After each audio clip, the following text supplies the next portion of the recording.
Então, graça e paz a todos, eu espero que vocês todos aí estejam bem. Esse é o nosso estudo bíblico de número 5. Nós vamos tratar hoje de Gênesis 12 ao 50, né?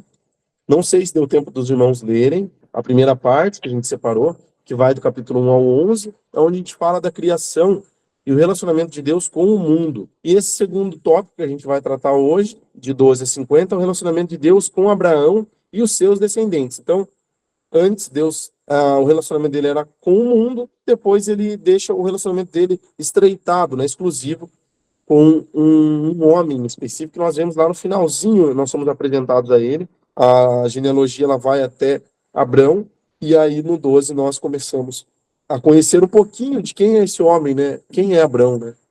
Gênesis 1 a 11, então só para a gente recapitular, relembrar um pouquinho, um breve resumo aqui.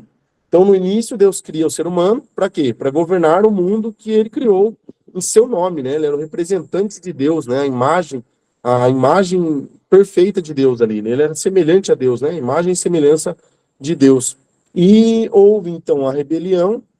A rebelião, ela trouxe muita violência. A violência, ela foi se proliferando, né? De uma maneira muito forte, até que culminou na morte de, a gente não sabe ao certo quantas pessoas existiam na época, mas muitas pessoas morreram, né? Não só pessoas como animais, todos os seres que respiravam ar morreram ali no dilúvio, e depois, mesmo assim, ainda há aquela dispersão ali na Torre de Babel, onde os homens, eles, mais uma vez, buscam a sua própria fama, a sua própria glória, né? Construindo uma grande construção, óbvio que não surpreendendo a Deus, o Senhor já lá desde o capítulo 6, já fica claro que Deus conhecia os pensamentos dos homens e de que desde a meninice, desde pequenininhos, né, eles já tinham constantemente pensamentos maus. Então, pelo Senhor conhecer o homem, mesmo assim ele fala que nunca mais eu vou castigar toda a terra, toda a criação por conta do que o homem faz. Eu nunca mais vou executar igual isso, né, que ele fala do dilúvio lá por conta dos pecados do homem, né, do ser humano. Ele faz essa promessa e fala que enquanto a terra durar, obviamente que se ele diz que a terra, enquanto a terra durar, dá a entender que não é eterno, que essa terra não é eterna, diferente do que algumas instituições, denominações vão estar pregando, né? Mas enquanto a terra durar, então vai haver frio, calor, todas as intempéries, né? As estações, o dia, a noite, enfim, isso vai permanecer, e o Senhor não mais derramaria chuva dessa forma a destruir toda a sua criação. Porém, na Torre de Babel, lá nós vemos essa rebeldia novamente, e Deus dispersando o povo, confundindo as suas línguas. E aí nós vamos para Gênesis 12. No capítulo 12, então, nós conhecemos Abrão, e já nos primeiros versículos aqui nós já vemos algo especial. Existe uma benção, uma promessa que é feita para Abrão, e eu vou estar lendo para vocês aqui, ó. Se vocês quiserem acompanhar na Bíblia de vocês, a maior parte dos textos que eu vou utilizar aqui vai ser da Almeida Corrigida Fiel, tá? Mas tem texto também que eu uso da NVI, então os irmãos podem utilizar na Bíblia de vocês a essência mesma, apesar de, às vezes, uma palavra ou outra às vezes se modificar, mas a essência ela permanece a mesma, né?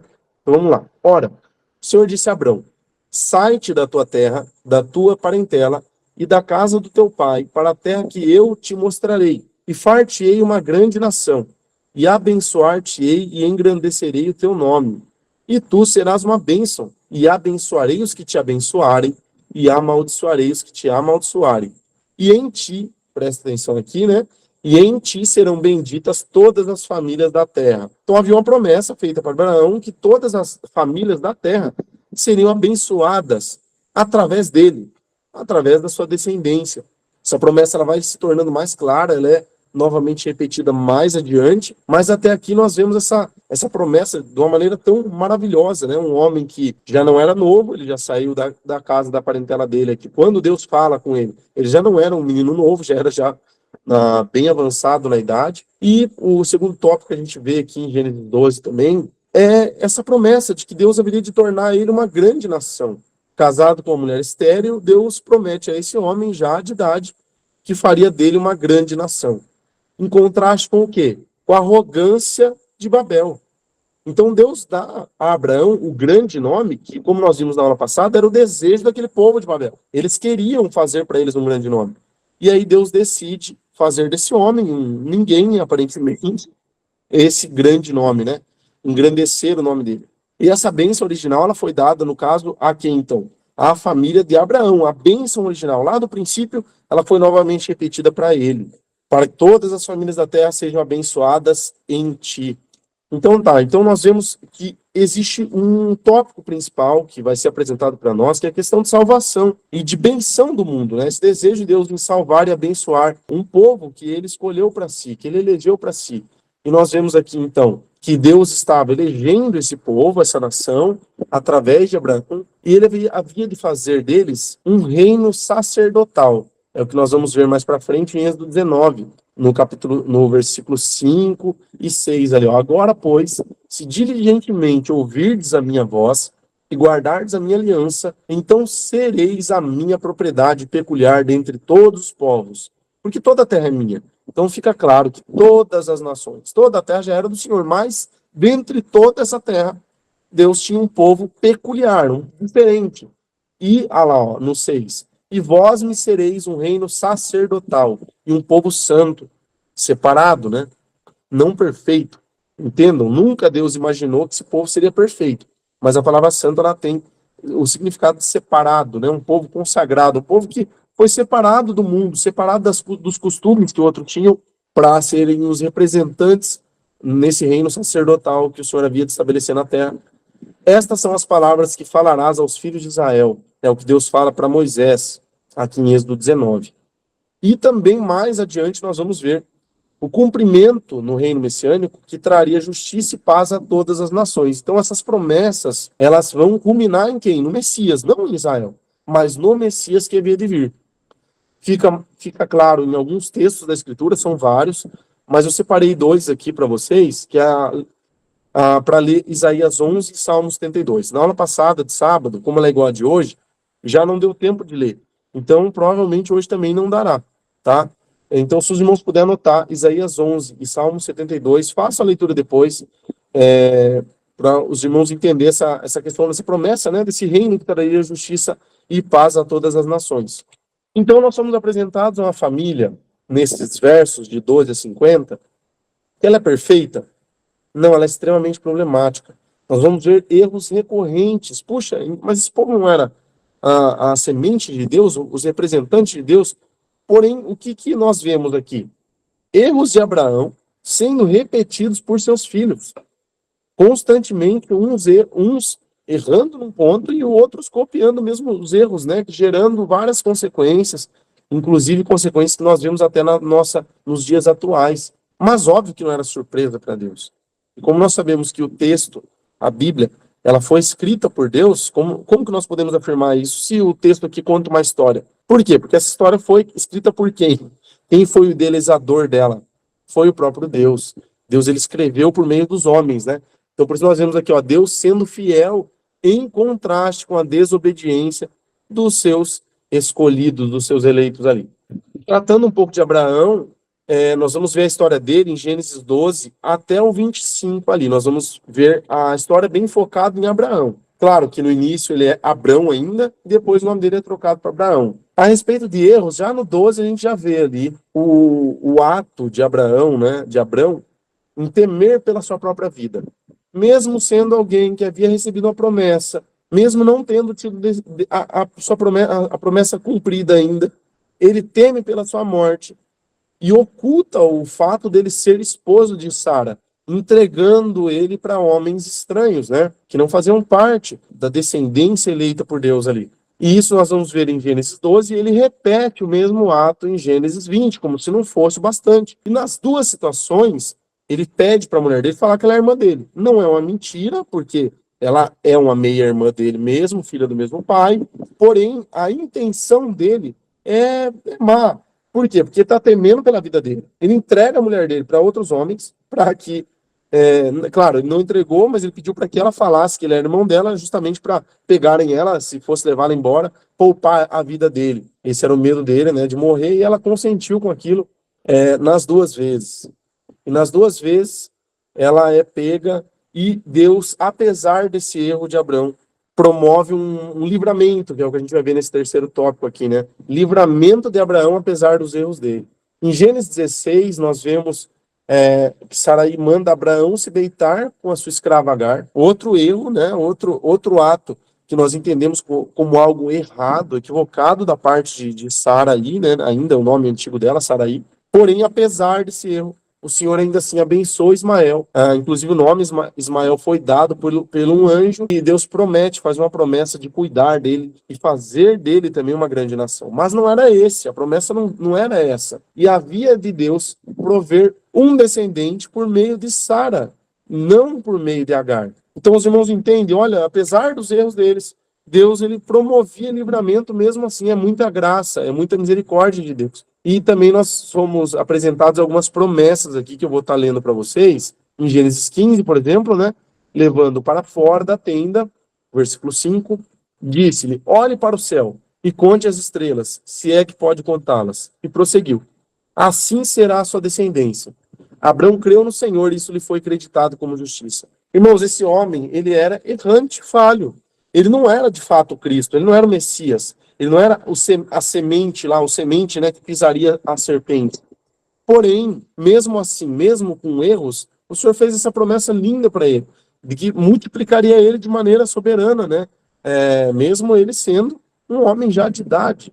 E Abraão não duvidou, ele não demonstrou dúvida, mas ele demonstrou fé. Isso lhe foi acreditado como justiça para Abraão. E é o que depois tanto Paulo quanto Tiago vão tratar nas suas cartas, lá no Novo Testamento. Em Gênesis 17, nós vemos também que aos 99 anos ocorre essa mudança de nome, né? Então ele viveu quase 100 anos com o nome de Abrão, e aos 99 anos esse homem ele possui o nome modificado para Abraão. A circuncisão, que é tão famosa para o povo de Israel, né? Ela veio acontecer nele aos 99 anos. E depois de circuncidado, ele veio abraçar um filho aos 100 anos de idade, e a esse foi chamado de Isaac, né? O filho da promessa. Lá no capítulo 21 ocorre o nascimento dele. Em Gênesis 22, no versículo 18, tem mais uma vez essa promessa de que Deus abençoaria as nações por meio da sua descendência. Olha que coisa linda, né, irmãos? Quanto Deus é misericordioso e bondoso, apesar do erro de Abraão. Você pode ver que no 17, no 15, Abraão tinha errado no capítulo 12. E no 15 ele reforça a promessa. No capítulo 20 ele erra de novo, mas o Senhor livra ele de novo e reforça a promessa mais uma vez no capítulo 22. Daí até o final ali, lá para o Gênesis 23 até 25, nós vamos ver o quê? A morte de Abraão, com muitos filhos, inclusive abraçando netos. Então imagina um homem que tinha 100 anos de idade, quando abraçou Isaac, ele ainda viu os filhos de Isaac, meus irmãos. Então, olha que coisa mais linda. E além desse filho, ele abraçou outros também, porque ele ainda casa depois que Sara morre. E a morte de Sara, ela tem um papel muito importante para a gente entender por que o povo de Israel, ao sair do Egito, eles tinham direito àquelas terras. É uma coisa que muitos pensam, não, mas eles estavam ali. Então Deus apoia esse movimento sem terra, né? Que vai lá e toma posse de uma terra que não era dele. Não, peraí. A terra foi vendida pelos hititas para Abraão quando Sara morre. Existe uma escritura, inclusive eles querem dar de graça para Abraão. Não, pode enterrar teu defunto aí, fique em paz, enterra a Sara aí, tá tudo certo. Mas não, Abraão mesmo assim, ele paga o preço que vale a terra. É feita uma escritura da terra. E na morte de Sara, ele adquire aquela terra, né? Aquela terra lá que Deus prometeu para ele, ela veio a ser adquirida por meio de uma compra. Ele comprou de fato a terra. Em Gênesis 25, nós vamos ver também a morte, daí no caso de Abraão, é quando finda esse trecho que a gente está estudando aqui de Gênesis, que vai de 12 a 25. Irmãos, aqui a gente está falando de forma extremamente resumida, mas ao longo da semana, pega para ler, irmãos, começa a ler aí. A leitura da aula passada, ela ia exigir 45 minutos de vocês. Dessa daqui vai exigir umas 3 horas, mais ou menos. Mas dá para ir diluindo ao longo da semana, né? Separa de 40 minutos num dia, mais 40 minutos e assim vai, até que você conclui a leitura em uma semana. E essa leitura, já com essa ótica do Evangelho, né, vendo Jesus Cristo no texto, é algo que talvez a maioria que nunca fez na vida, né? Já leu, talvez, mas nunca leu enxergando. Então, claro, essa promessa messiânica que há em todo o livro do Gênesis, né? E esse constante fracasso do homem, esses erros constantes dos homens, né? apesar da promessa fiel e da fidelidade de Deus. Aqui no próximo slide nós vamos ver Gênesis 25, né, o final ali, eu falei 25 na passada, porque a primeira parte do capítulo 25 trata da morte de Abraão, mas o restante do capítulo 25 vai tratar de Isaac e o seu relacionamento com Deus, o seu relacionamento com a sua esposa, e também os mesmos erros cometidos pelo seu pai, lá no capítulo 26. No capítulo 25 já acontece o nascimento dos filhos dele, né? E apesar de estar escrito depois, quando a gente pega e analisa o tempo que Abraão viveu, o tempo que Isaac viveu, o tempo que os filhos viveram, quando eles nasceram, a gente tem sérias convicções de que Abraão sim conheceu os filhos de Isaac, inclusive viu eles crescer até lá por volta dos 10 a 15 anos, é o que se estima mais ou menos. Então Abraão, ele não só viu os netos nascendo, né, os gêmeos ali, apesar de inclusive Rebeca ser também uma mulher infértil, porém Rebeca, ela, na diferença aqui, Rebeca, ela não pratica o mesmo erro da sua mãe, no caso da sua sogra, né? Mas ela não dá uma outra mulher para Isaac, ela permanece esperando na promessa, eles oram a Deus, Isaac lá, ele ora a Deus e eles recebem a graça de gerar uma criança, né? Não somente uma, mas duas. Inclusive, acontece algo muito estranho, não se tinha, na época, obviamente, que não tinha a ultrassom, mas Deus falou para Rebeca que haviam dois ali no ventre, mesmo sem ultrassom. Havia dois ali. O que estava ocorrendo lá era uma briga entre eles, já desde o ventre. O maior, ele serviria o menor. Essa promessa foi feita desde o ventre, antes deles nascerem, que é o que o apóstolo Paulo vai tratar em Romanos 9. Inclusive, eu recomendo essa leitura de Romanos 9, linkada a esse texto aqui, é bem, bem legal. Inclusive, acho que na Bíblia de vocês, embaixo no rodapé, certamente, no Gênesis 25 vai ter lá um texto linkando com Romanos 9, né? Mas no capítulo 26 aqui nós vemos o quê? O filho repetindo o erro do pai. Só que dessa vez ele piora, porque o pai, ele não mente, ele omite. É uma mentira, acaba sendo uma mentira, mas é uma omissão, ele não contou a verdade, que além de irmão, eles eram casados, né? Agora, Isaac, ele não era irmão, e ele pede para Rebeca mentir que ela era irmã dele por medo, né? E, novamente, Deus sendo extremamente gracioso e bondoso, não permitindo que aqueles homens se relacionassem com Rebeca através de uma brincadeira entre os dois ali. Alguém suspeito fala, peraí, não, vocês são irmãos, você mentiu para mim. E ocorre esse livramento, né? Com Isaac também. Isaac não tem seu nome modificado, porque ele já nasce tendo um nome dado por Deus, né? Não foi um nome que alguém deu para ele, foi o próprio Deus que deu para ele, então não ocorre essa mudança de nome com Isaac. A história de Isaac ela é muito curta, ela é muito breve, é pouco contada, por isso eu coloquei aqui, né? Isaac e Jacó, porque desde do versículo 25, que é quando nós somos apresentados a Isaac, claro que Isaac já estava nos capítulos anteriores também ali, da escritura, né, quando a gente estava tratando de Abraão. Mas já no 25, quando Isaac casa, já aparece Jacó, esse personagem Jacó e o personagem Esaú. Inclusive no próprio 25 nós vemos esse desdém de Esaú pela primogenitura e, por outro lado, a inveja de Jacó, né, aquele desejo de ter aquilo que pertencia a seu irmão, inclusive chantageando ele num momento de extrema fraqueza, que ele estava a ponto de morrer, e faz uma troca bastante injusta, né? Imagina um prato de comida pela benção de Deus, pela primogenitura, né, que era algo extremamente valioso. Mas também foi dado pouco valor. O seu irmão ele já dava pouco valor antes, tanto que as obras de Esaú já eram más. Onde fala na palavra que ele casou-se com mulheres que não era para casar, desagradando Isaac e Rebeca. Esaú ele pratica erros, pratica muitos erros. Ele dá pouca importância para aquela promessa. Jacó dá muita importância para ela, através de um ato que nós vemos também de erro. Quando nós analisamos o texto, nós vemos um monte de situações bem controversas, difíceis de você analisar. Puxa, mas quem está errado nessa situação, né? Mas Deus, ele usa, inclusive, desses erros por trás, apesar dos erros dos homens, o Senhor, ele tem um plano soberano, e até o capítulo 50 vocês vão se convencer disso. Ocorre, então, a briga no ventre, a bênção, apesar dos erros de Isaac e de Jacó, ela é confirmada em Gênesis 26, no versículo 28, onde Isaac ele alcança esse testemunho dos homens da terra lá, dizendo, olha, vemos claramente que o Senhor ele está contigo. Os homens lá, eles viam que realmente, olha, não tem como. Vocês veem lá que no 26 ele mente sobre o relacionamento, ocorre o livramento. Já no capítulo 27, apesar do erro dele, No mesmo 26, ali no finalzinho, no 28, nós vemos que os homens confessam que Deus era com ele, que Deus de fato abençoava. Existia uma benção sobrenatural com ele, as coisas cooperavam de maneira soberana com ele, né? E com os seus filhos, enfim. Em Gênesis 27, nós vemos o plano de Rebeca para enganar Isaac, e a obediência dele, a obediência de Jacó à sua mãe. Ele, a princípio, teme fazer aquilo e ser amaldiçoado, mas ele acaba se cedendo aqui. Claro que ele entendia que já era dele aquela primogenitura, mas Isaac, aqui, se nós formos analisar, puxa, a pregação de que a benção estava no menor, já era desde o ventre. Se a gente for analisar, quem que estava em rebeldia aqui? Quem que estava em rebeldia quanto à vontade de Deus? Inclusive as obras, as manifestações em vida de Esaú, de Jacó, era visivelmente pior de um lado e melhor de outro. O outro era caseiro, era mais obediente, o outro já não, ele era mais impulsivo, né? O que o texto traz para nós ali. Era um homem que ele tinha umas características muito mais carnais do que o seu irmão. Até o próprio valor que um deu para a primogenitura e outro não. Então, Rebeca, na verdade, ela usou de uma artimanha para abençoar. Imagina que Isaac abençoasse o contrário, né? O que adianta o homem abençoar se Deus não for com ele? Poderia ser uma benção vã ali, mas eles praticam esse engano, o pai. E isso gera consequências também.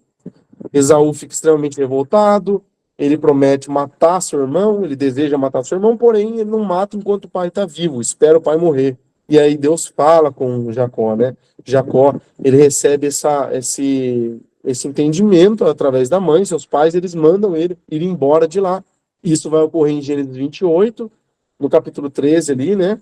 A fuga de Jacó próximo à morte do seu pai e a bênção de Deus que cai sobre ele, né? Ele recebe essa bênção de Deus, não só aquela bênção que o pai profetizou na vida dele, mas também a bênção que o próprio Deus falou com ele. Em Gênesis 29, de 29 a 30, nós vemos então toda essa situação que ocorre com Jacó, o sofrimento dele. Ele ama uma, é enganado pelo seu sogro, tem que trabalhar 7 anos por uma e depois tem que trabalhar mais 7 anos para pagar pelas 2 que ele recebeu. Então ele trabalha no total 14 anos como servo para ter as 2 esposas. Ainda assim, ele não pode sair de lá, porque as filhas pertencem ao seu pai mesmo assim, os seus filhos também. Inclusive, isso a gente vai ver sendo repetido na lei que vai vir depois. A lei de Deus, em Êxodo, ela fala sobre isso, né? Sobre a questão de servos e as propriedades do servo, né? Como ele era um escravo ali. E, de fato, ele estava trabalhando como um servo, né? É claro, ele estava comendo, bebendo ali, mas não recebia nada, a não ser o fato dele ter recebido as suas esposas. Então ele casa com 2 mulheres, mas contra sua vontade. As mulheres, elas também praticam um ato. Você vê que esses erros novamente se repetindo, né? Praticam também o ato.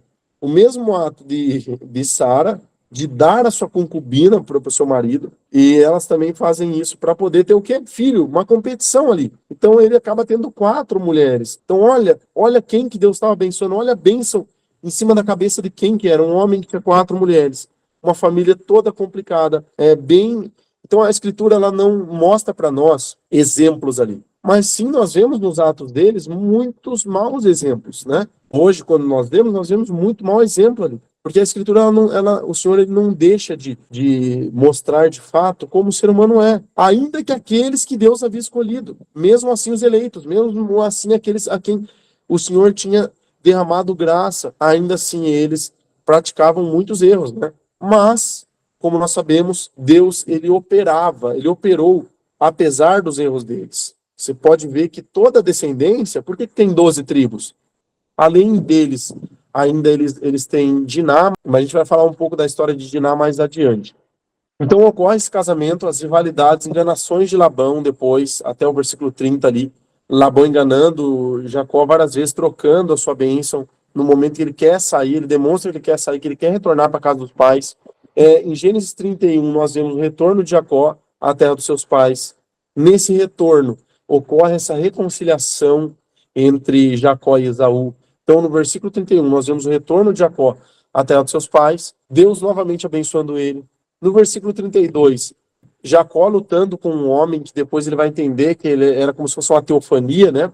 Um representante de Deus, alguns vão interpretar como um anjo, enfim. E ele tem o nome dele trocado para Israel, né?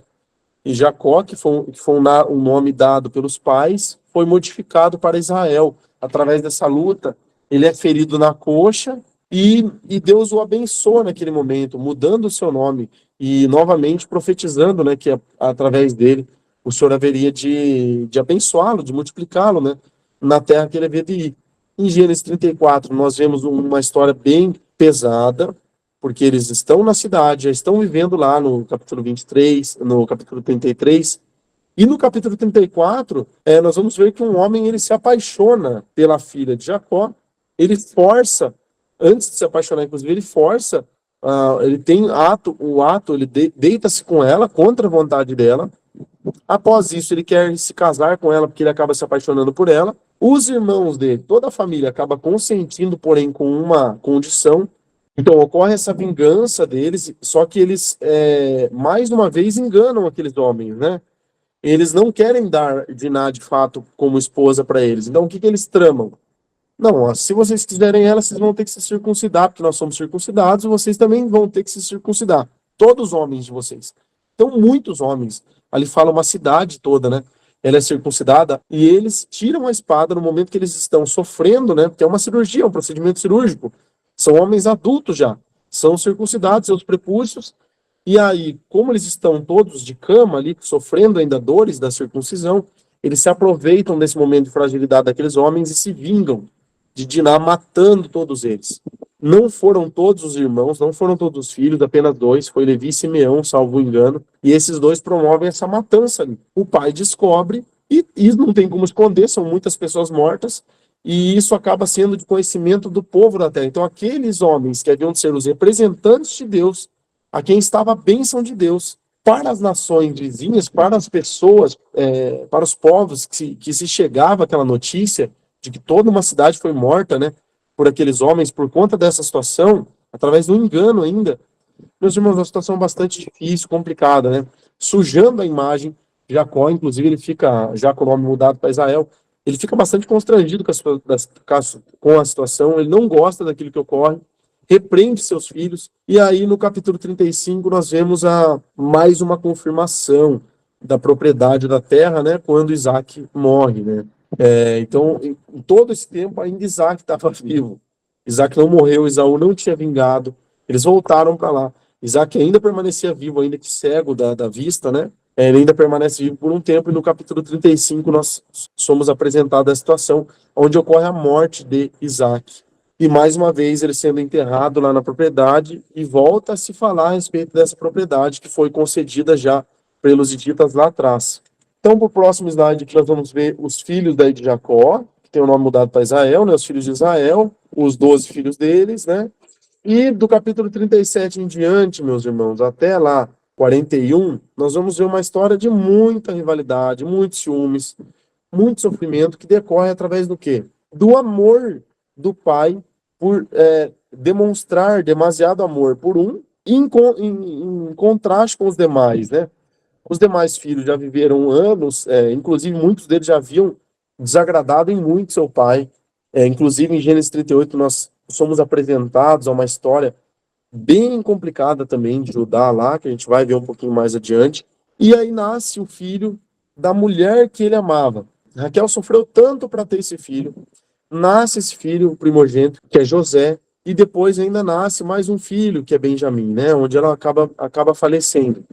Então Israel ele acaba demonstrando demasiado amor por esse filho dele, e aquilo lá gera muitos ciúmes nos seus irmãos. E além do mais, José ele tinha um comportamento de dedurar os seus irmãos.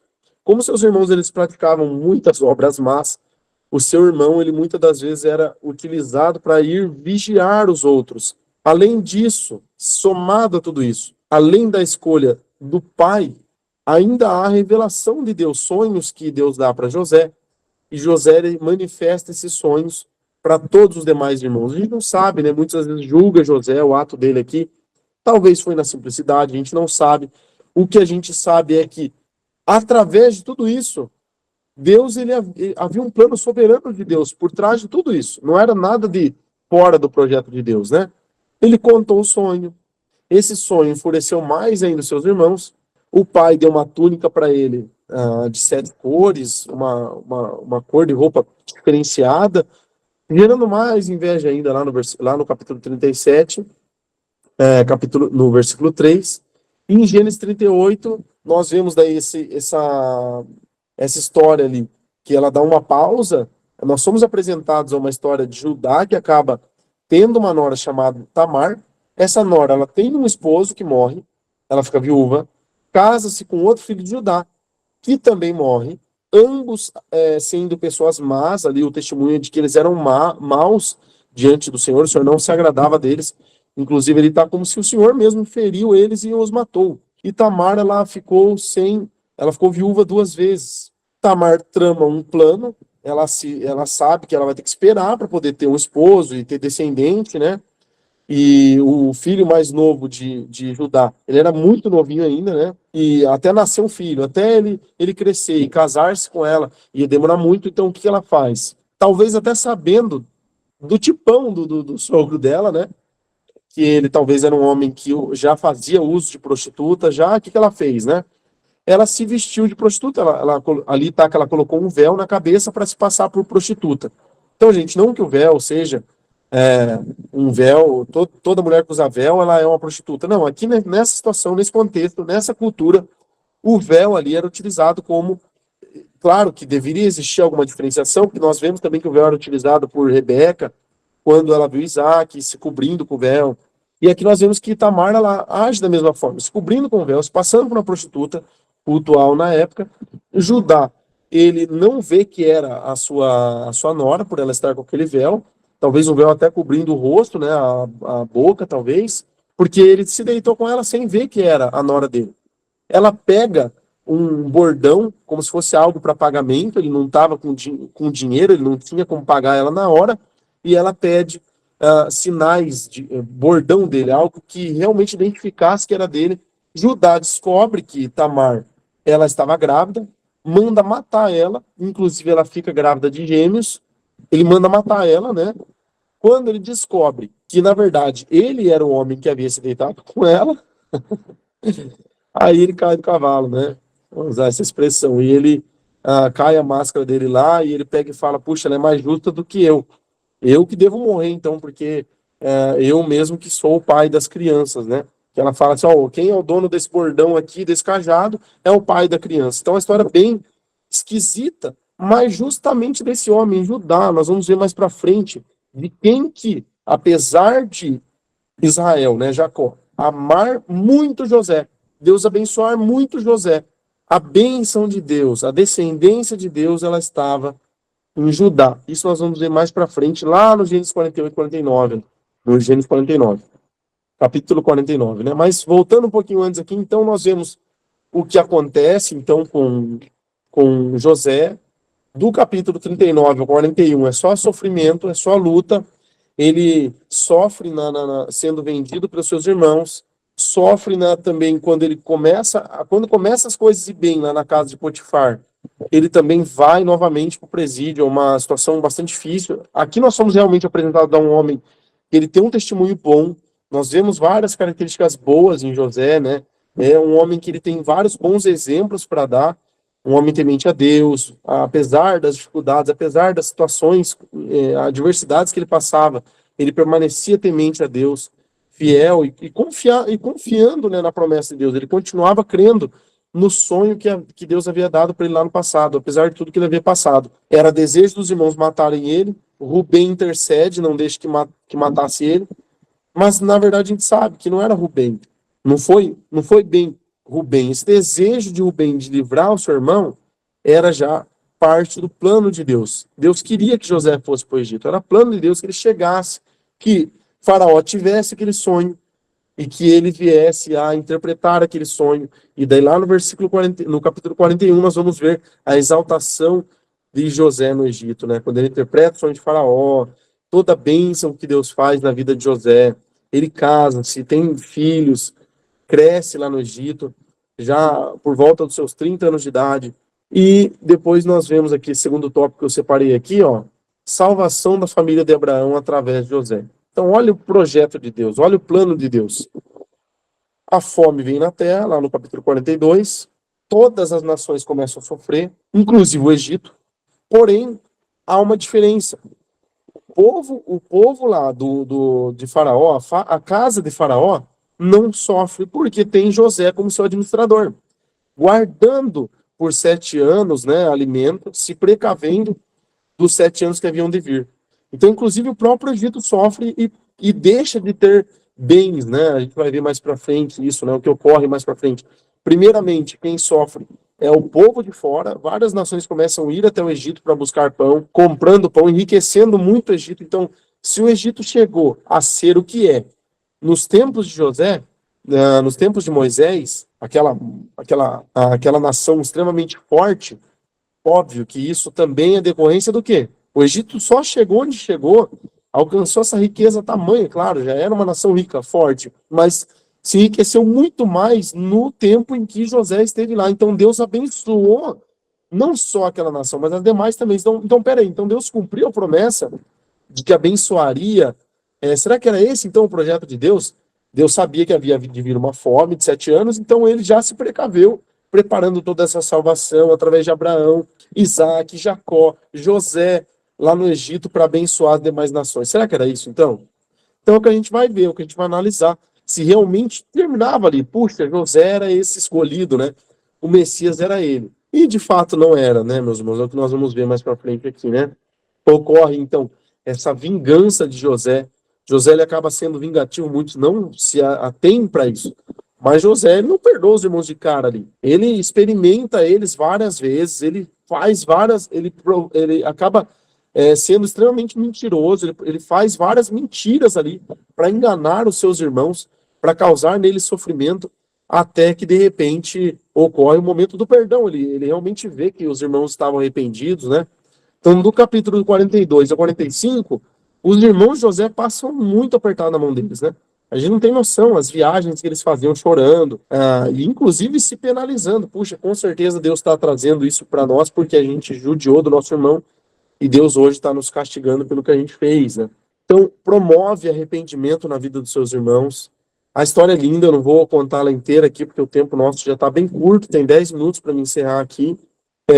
E aí ocorre, então, o perdão, aquele momento inesquecível, maravilhoso da história, onde José ele fala quem ele é para os seus irmãos, eles se abraçam, choram, né?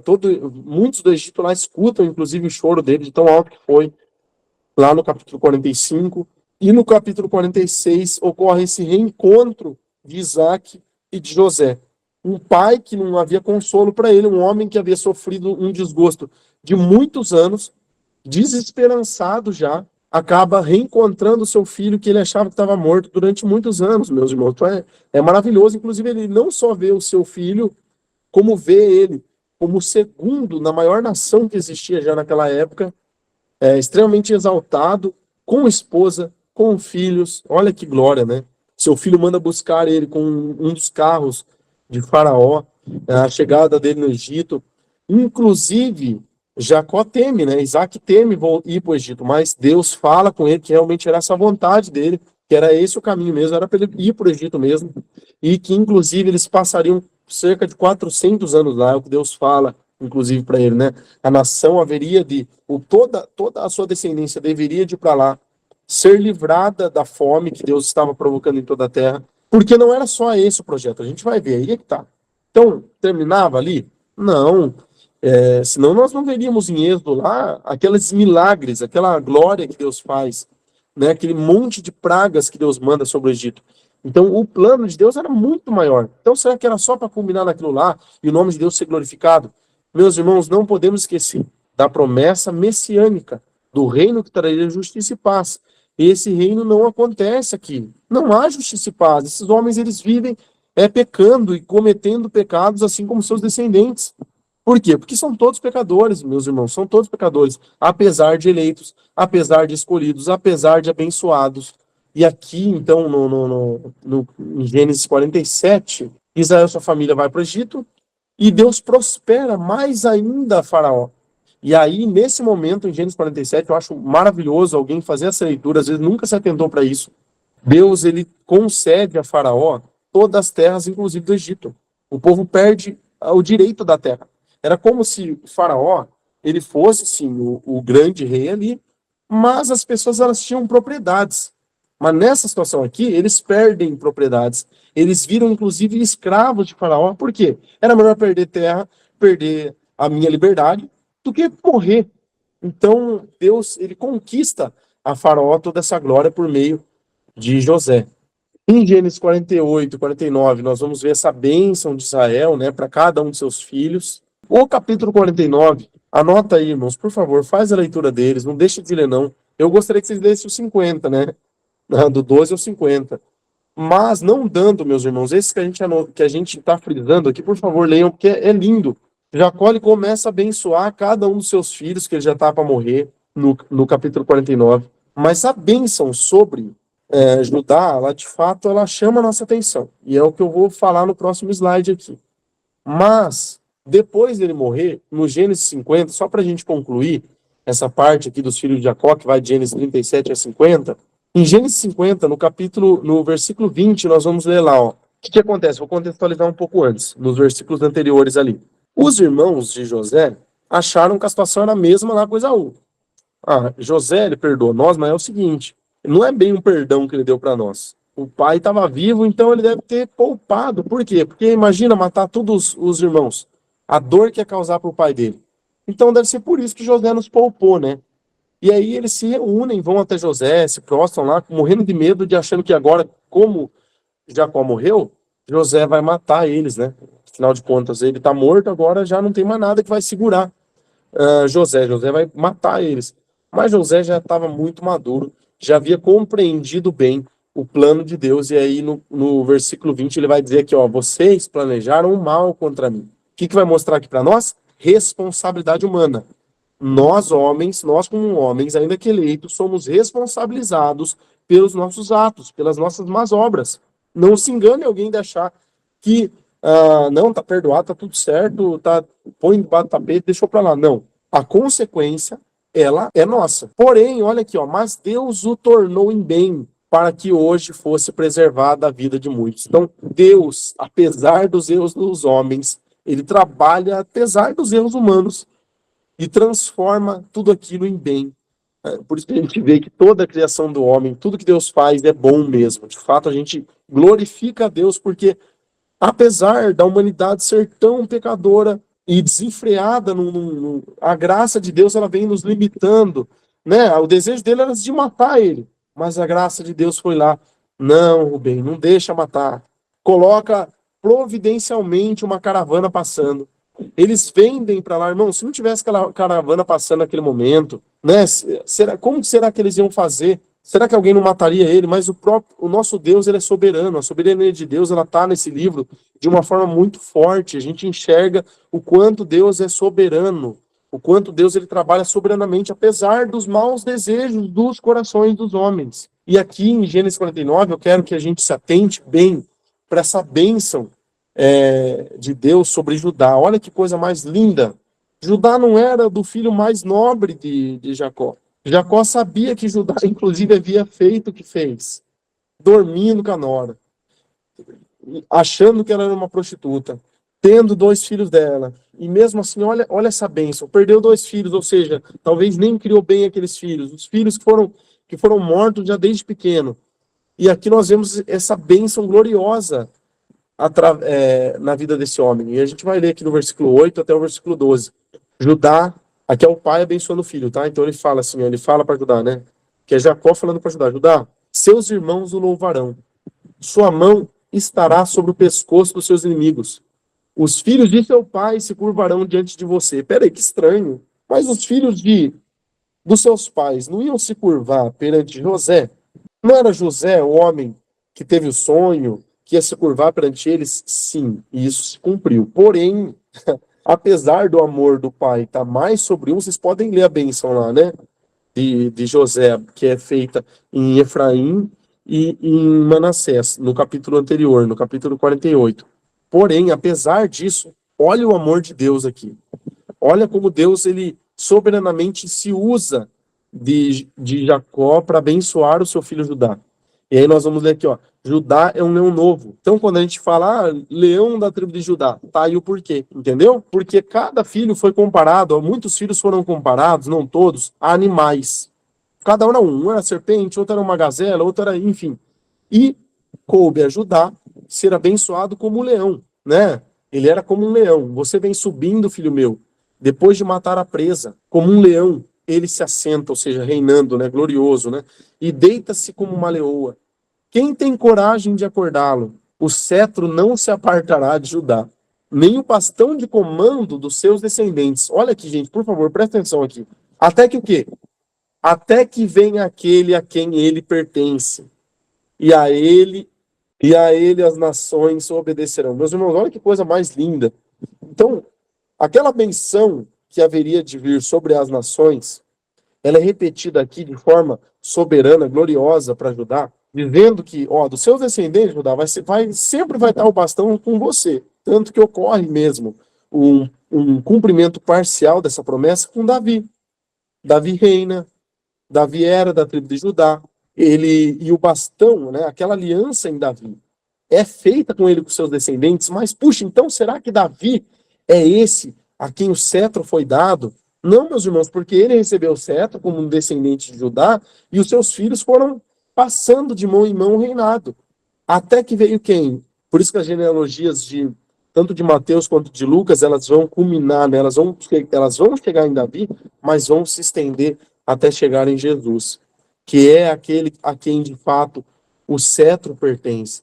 Então, o cetro não se apartará de Judá, nem o bastão de comando dos seus descendentes. Até quando? Até que venha aquele a quem ele pertence, e a ele as nações obedecerão. Então, aqui já ficou claro que havia de nascer através de quem? Tinham mais filhos, mas através de Judá, filho de Léa. Glória a Deus, né? A primeira esposa de Jacó não era a Raquel. A Raquel, infelizmente, não alcançou a sorte de fazer parte da descendência, mas Léa, que sofreu humilhação, que não tinha o amor do seu marido, que amava muito ele, mas através dela, a descendência, Judá, seu filho, né, acaba reinando, acaba tendo essa bênção maior do que as dos demais. Se você vê a quantidade de versículos aqui que é utilizado para abençoar ele, e aqui nós vemos no 11, né, ele amarrará seu jumento, aqui está falando de Cristo, né, ele amarrará seu jumento a uma videira, e o seu jumentinho, ao ramo mais seleto, lavará novinho as suas roupas, e o vinho, obviamente, representando o sangue, né, no sangue das uvas, glória a Deus, né? E as suas vestimentas, seus olhos serão mais escuros do que o vinho, representando o pecado, né, que havia de cair sobre ele, seus dentes mais brancos do que o leite, apesar, né, a perfeição que estava em Cristo Jesus, apesar dos pecados que haviam sido colocados, imputados em Cristo, né? Essa mensagem é maravilhosa, meus irmãos, é assim que Deus, ele praticamente termina esse livro do Gênesis aí. Depois, claro, tem os 50 ali, que é aquela história que eu contei para vocês, né? E assim, Deus, ele termina toda essa história, toda a história, todo o texto. Em José, então, nós vemos muita simbologia de Cristo na história de José, né? Mas, de fato, naquela história de Isaac, aquela promessa de que haveria de vir o cordeiro, né? Você pode ver que ele fala pela fé ali, confiado de que Deus haveria de prover o cordeiro. E quando ocorre, no momento lá do sacrifício, que ele ia sacrificar seu filho, e Deus o impede, né? Uma voz do alto, os céus vem e impede ele de fazer aquilo, aparece lá um cordeiro, um animal preso pelas pontas. E não é o cordeiro de fato que ele falou, né? Um outro animal. Um carneiro estava preso pelas pontas. Deus não proveu o cordeiro ali naquele momento.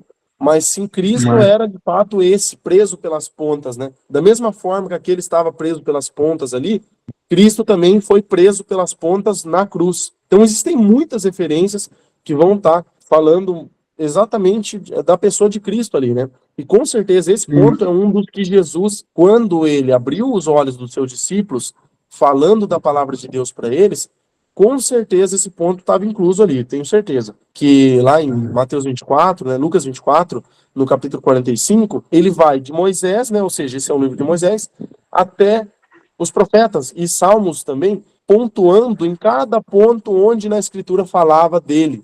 Inclusive, quem vai fazer um trabalho muito lindo também, de comparação, né, de Moisés com Cristo, é Estevão, né? Se você for analisar lá em Atos dos Apóstolos, você vê toda aquela pregação de Estevão que culmina na sua morte, ele em todo o tempo comparando Moisés com Cristo, né? Que ele era de fato um tipo de Cristo. José como um tipo de Cristo, né? Então tá bom, meus irmãos, Deus abençoe todos vocês aí, fiquem com Deus, né? E até o próximo estudo, se Deus quiser. Deus abençoe, fiquem com Deus, Amém. até o próximo vídeo.